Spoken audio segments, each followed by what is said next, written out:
உயிர்த்தெழுந்த இயேசு கிறிஸ்துவின் வல்லமை ஊழியங்கள் வழங்கும் வசனப் பெட்டகம். இயேசுவே கர்த்தர். இயேசுவையே தேவன் ஆண்டவரும் கிறிஸ்துவுமாக்கினார். இயேசுவே ராஜாதி ராஜா, கர்த்தாதி கர்த்தா. கிறிஸ்துவே மரித்தோர் மேலும் ஜீவனுள்ளோர் மேலும் ஆண்டவர்.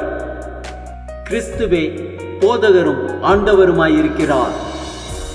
வசனப் பெட்டகத்தின் இன்றைய தின கருப்பொருள்: கிறிஸ்துவின் மரணம். கிறிஸ்துவானவர் நமது பாவங்களுக்காக மரித்தார். கிறிஸ்துவின் மரணத்தை குறித்ததான வேத வசனங்களை பார்க்கலாம். யோவான் 3:16 வாசிக்கிறோம், தேவன் தம்முடைய ஒரே பேரான குமாரனை விசுவாசிக்கிறவன் எவனோ அவன் கெட்டு போகாமல் நித்திய ஜீவனை அடையும்படிக்கு அவரை தந்தருளி இவ்வளவாய் உலகத்தில் அன்பு கூர்ந்தார். 1 பேதுரு 2:24 வாசிக்கிறோம், நாம் பாவங்களுக்கு செத்து நீதிக்கு பிழைத்திருக்கும்படிக்கு அவர் தாமே தமது சரீரத்திலே நம்முடைய பாவங்களை சிலுவையின் மேல் சுமந்தார், அவருடைய தழும்புகளால் குணமானீர்கள். ஏசாயா 53:4-5 வாசிக்கிறோம், மெய்யாகவே அவர் நம்முடைய பாடுகளை ஏற்றுக்கொண்டு நம்முடைய துக்கங்களை சுமந்தார், நாமோ அவர் தேவனால் அடிபட்டு வாதிக்கப்பட்டு சிறுமைப்பட்டவர் என்று எண்ணினோம்.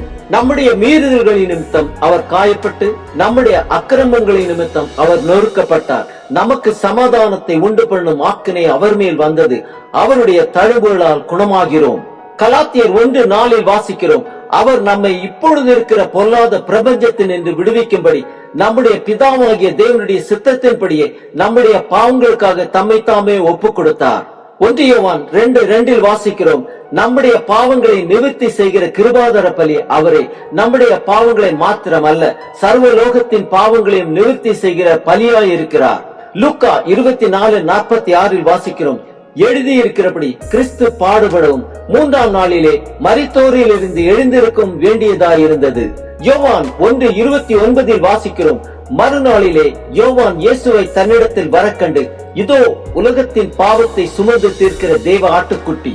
எபிரேயர் 10:10 வாசிக்கிறோம், இயேசு கிறிஸ்துவனுடைய சரீரம் ஒரே தரம் பலியிடப்பட்டதினாலே அந்த சித்தத்தின்படி நாம் பரிசுத்தமாக்கப்பட்டு இருக்கிறோம். 2 கொரிந்தியர் 5:21 வாசிக்கிறோம், நாம் அவருக்குள் தேவனுடைய நீதியாகும்படிக்கு பாவம் அறியாத அவரை நமக்காக பாவமாக்கினார்.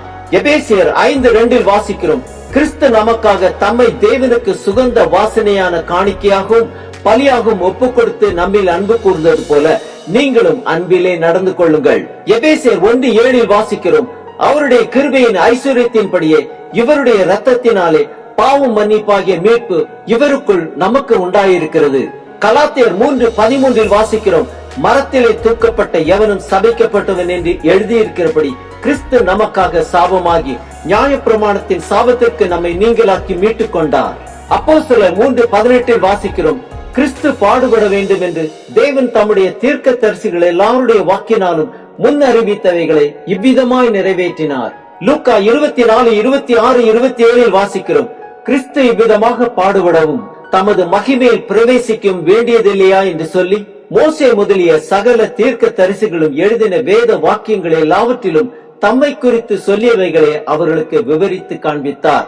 மத்தேயு 26:28 வாசிக்கிறோம், இது பாவ மன்னிப்பு உண்டாகும்படி அநேகருக்காக சிந்தப்படுகிற புது உடன்படிக்கைக்குரிய என்னுடைய இரத்தமாயிருக்கிறது. மத்தேயு 12:40 வாசிக்கிறோம், யோனா இரவும் பகலும் 3 நாள் ஒரு பெரிய மீனின் வயிற்றில் இருந்தது போல மனுஷகுமாரனும் இரவும் பகலும் 3 நாள் பூமியின் இருதயத்தில் இருப்பார். ரோமர் 5:6 வாசிக்கிறோம், அன்றியும் நாம் பலனற்றவர்களாய் இருக்கும் போதே குறித்த காலத்தில் கிறிஸ்து அக்கிரமக்காரருக்காக மரித்தார். ரோமர் 3:26 வாசிக்கிறோம், கிறிஸ்து இயேசுவினுடைய இரத்தத்தை பற்றும் விசுவாசத்தினாலே பலிக்கும் கிருபாதார பலியாக அவரையே ஏற்படுத்தினார். ரோமர் 5:8-9 வாசிக்கிறோம், நாம் பாவிகளாய் இருக்கையில் கிறிஸ்து நமக்காக மரித்ததினாலே தேவன் நம்மேல் வைத்த தமது அன்பை விளங்க பண்ணுகிறார். இப்படி நாம் அவருடைய இரத்தத்தினாலே நீதிமான்களாக்கப்பட்டிருக்க கோபாக்கினைக்கு நீங்களாக அவராலே நாம் ரட்சிக்கப்படுவது அதிக நிச்சயமாமே.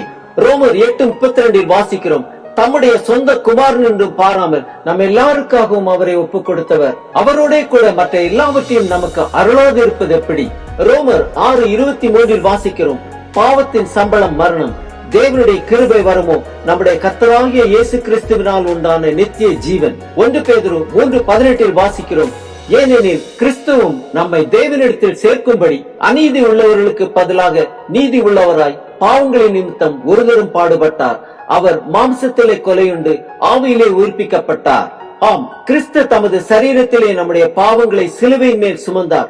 அவருடைய தழும்புகளால் குணமானோம்.